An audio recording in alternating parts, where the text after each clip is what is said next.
Xitoy internet uchurlarini tizginlashga aloqador yana 18 xil yangi belgilamani o'ttirg'a chiqardi. 2 fevral Amerika ovozi xabarida bildirilishicha, Xitoy internet sohasini texmi kontrol qilish uchun 18 xil yangi belgilamani o'ttirg'a chiqardi. Xabarda Xitoy davlatlik tor uchurlarini nazorat qilish ishxonasi internet uchurlarini boshqarish belgilamasini e'lon qilganligi, belgilamada tur boshqarish mulozimat o'rinlariga qattiq talablarning qo'yilganligi, uchur bilan ta'minlaguvchi bilan uchurdan foydalanuvchi orasida kelishimning bo'lishi, kelishimning mazmunlari qalaymaqan uchurlarni tarqatmaslik, foydasiz uchurlarni nazorat qilish, foydasiz uchurlarni o'chirib o'tish ishlariga mulozimatchi o'rinlashtirish, kommunist hokimiyatiga foydasiz uchurlar bayqalgan hamon xotir qoldirib yuqoriga ma'lum qilish qatorliqlarni o'z ichiga olgan bo'lib, Xitoy bu orqali torbat uchurlarini mislsiz darajada kontrol qilmoqchi bo'lgan.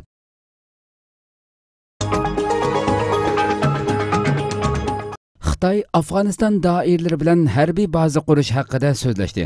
2 fevral The Straits Times torbetida e'lon qilingan xabarda bildirilishicha, Xitoy bilan Afg'oniston doiralari Afg'onistonning Sharq Turkistonga chegaralanadigan Badaxshan viloyatida harbiy baza qurib chiqish haqida so'zlashgan.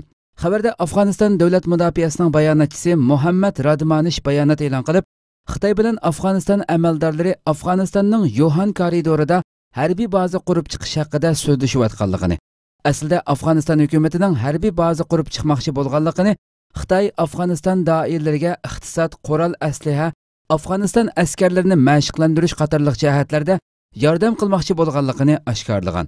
Xabarda o'tgan yili 12-oyda Afg'oniston mudofaa ministri Tariq Shah Bahramning yetakchiligida Xitoyga borgan o'makning Xitoy bilan harbiy baza qurib chiqish hamda har sohada hamkorlashish haqida dastlabki kelishimni tuzganligi bildirilgan.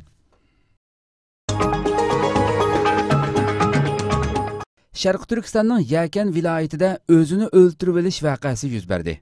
2 fevral Erkin Asiya radiosi bergan xabarda bildirilishicha, Sharq Turkistonning Yakan nahiyasida Tursun Ablat ismli bir kishining aholilar ijtimoiy rayon boshlig'i tarafidan haqoratlanganligi sababidan o'zini o'ltirib olish voqeasi yuz bergan.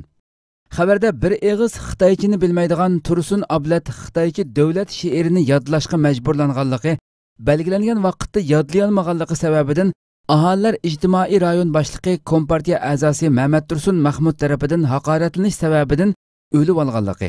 Bu voqea haqida mazkur mahalliy kentdagi aholilardan 14 nafar kishi Kompartiya a'zosi Mehmet Tursun Mahmudning o'zlarini döt eshaklar deb tillaganligiga birdek guvohlik bergan bo'lsa-mu, biroq Xitoy doiralari Mehmet Tursun Mahmudning boshqalarning o'lib olishiga sababchi bo'lishdan iborat mas'uliyatini surishti qilishning o'rniga o'lib olg'uchining oilasini nazorat ostiga olganligi fosh qilingan. 2 fevral kuni dunyoning har qaysi joylarida muhojiratda yashayotgan Uyg'urlar birli vaqtda shahid Muhammad Salih Damullamning g'oyibona jinoza namozini tushirdi. 2 fevral muhojiratda dunyoning har qaysi joylarida yashayotgan Sharq Turkistonliklar o'zlari yashayotgan davlatlarda Xitoy tarafidan turmaga qamalib shahid qilingan Uyg'ur xalqining faxrlik olimi Alloma Muhammad Salih Damullamning g'oyibona jinoza namozini tushirdi.